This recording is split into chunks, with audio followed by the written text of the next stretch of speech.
আসসালামু আলাইকুম। চতুর্থ শ্রেণীর গণিত বইয়ের পৃষ্ঠা 25। আজকের শিরোনাম বিয়োগ।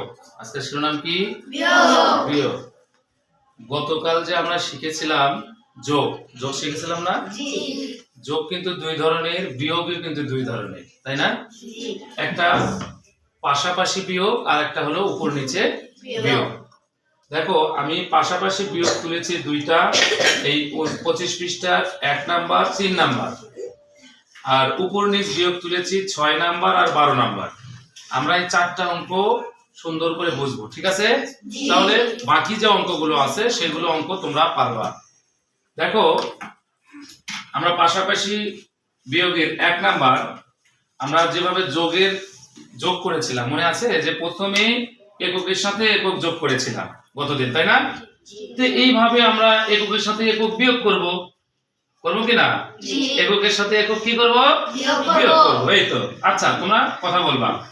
এই যে শূন্য এককের ঘরে, এই পাশে শূন্য এককের ঘরে। আচ্ছা বলো তো, শূন্য থেকে শূন্য বিয়োগ করলে কি হয়? শূন্য হয়।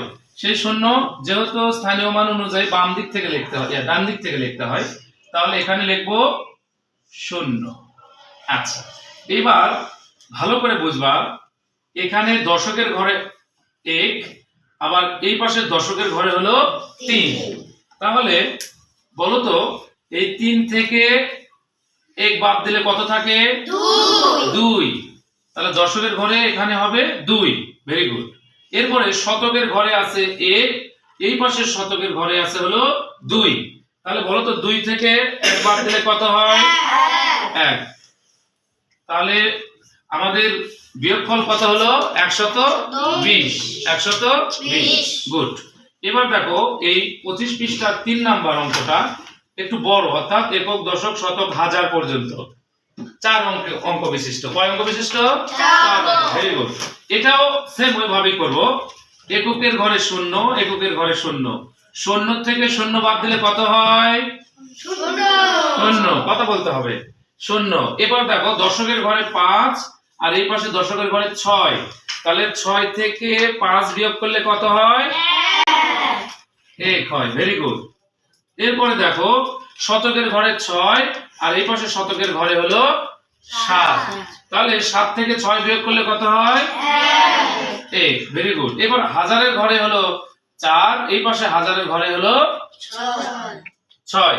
তাহলে 6 থেকে 4 বিয়োগ করলে কত হয়? 2। Very good. তাহলে এটা কত হলো? 2110। এই 3 নম্বরের বিয়োগফল কত হলো? 2110। তার মানে এগুলো কিন্তু হাতে রেখে একটাও হয়নি এখনো, তাই না? হাতে রেখে বিয়োগ কিন্তু না, যে হয়তো 10 এর 0 হাত থাকে 1, এরকম কিন্তু না। এই দুটাই আমরা করেছি হাতে না রেখে বিয়োগ, তাই না? বলো। আচ্ছা, এবার আসি 6 নাম্বার। এটা কি বিয়োগ? উপর নিচে বিয়োগ, তাই না? উপরে আর নিচের সংখ্যা বিয়োগ। এখন আমরা 6 নাম্বার করব। দেখো, উপরে বড় সংখ্যা, নিচে ছোট সংখ্যা। তার মানে বড় থেকে ছোট বাদ যাবে, তাই না? তাহলে 8 থেকে 5 বাদ বিয়োগ করলে কত হয়? 3। কত হয়? 3। এবার 6 থেকে 0 বিয়োগ করলে কত হয়? 6।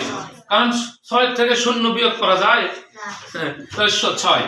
তাহলে 6 থেকে 0 বিয়োগ করলে 6। এবার 5 থেকে 1 বিয়োগ করলে হয় 4। আর দেখো, এখানে একক, দশক, শতক, এটা শতকের ঘরে আমাদের শেষ, কিন্তু উপরের লাইনে ছিল শুধু হাজারের, তাই না? বলো। তাহলে হাজারের সাথে তো কোনো সংখ্যার বিয়োগ আছে? নেই। আছে? কথা বলতে হবে। আছে? নেই। তাহলে 2 2 নামাও। তাহলে এটা কত হলো? 2463। এই 6 নম্বরের বিয়োগফল কত হলো? 2463। গুড। এবার আমরা এখানে আসি। উপরে দেখো, একক, দশক, শতক, এখানে 3 অঙ্ক বিশিষ্ট।